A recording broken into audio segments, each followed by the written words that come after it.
सांसारिक मनुष्य तीन प्रकार से जन्म लेता है। कौन से तीन प्रकार है? पहला जन्म है शुद्ध माता पिता से होता है, वो है हमारा प्रथम जन्म, जिसे वीर्य द्वारा जन्म कहते हैं।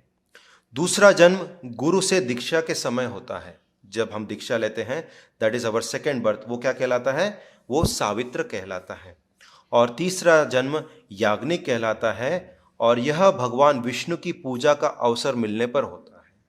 तो ये तीन प्रकार से हमारे जन्म होते हैं। पहला है माता पिता द्वारा, दूसरा है गुरु द्वारा, और तीसरा है स्क्रिप्चर में जब हम आगे बढ़ते हैं तो हमारा वो थर्ड बर्थ, यानी द्विज जो बोलते हैं हम, वो है हमारा थर्ड बर्थ। तो ये तीन प्रकार से ऐसे जन्म लेने के अवसर प्राप्त होने पर भी यदि किसी को किसी देवता की आयु भी मिल जाए तो वस्तुतः भगवान की सेवा में रत्न ना हो तो सब कुछ क्या है? व्यर्थ है। सबसे पहला तो जन्म मिल गया मनुष्य का, उसमें ही मनुष्य भगवान की सेवा में रत नहीं है तो उसका मनुष्य जन्म व्यर्थ है। दूसरा, मनुष्य जन्म मिला, फिर उसने किसी भी गुरु की शरणागति नहीं ली तो भी मनुष्य जीवन क्या है? व्यर्थ है।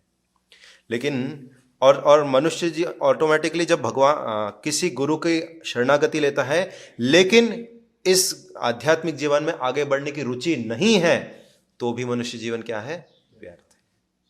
तो प्रभु आगे क्या बता रहे हैं? इसी प्रकार कर्म चाहे सांसारिक हो या आध्यात्मिक, यदि वे भगवान को प्रसन्न करने हेतु न हो तो वो मनुष्य का जीवन पूर्णतः व्यर्थ है।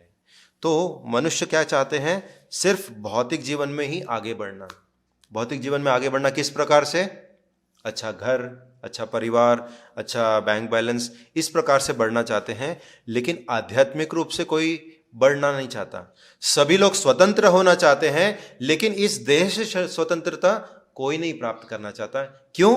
क्योंकि लोगों को यह नहीं मालूम कि इस देह से स्वतंत्रता प्राप्त कैसे की जाती है। लोगों को लगता है कि हम अपने पेरेंट्स से इंडिपेंडेंट रहें तो हम स्वतंत्र हैं, हम अपने आप काम करें तो हम स्वतंत्र हैं, और हमें जो चाहे हम वो प्राप्त कर लिए तो हम स्वतंत्र हैं। ये रियलिटी नहीं है। रियल स्वतंत्रता वो है जो भगवान चाहते हैं, और भगवान की शरणागति में जो स्वतंत्रता हमें प्राप्त होती है वो इस भौतिक कार्यकल्पों में प्राप्त नहीं हो सकती।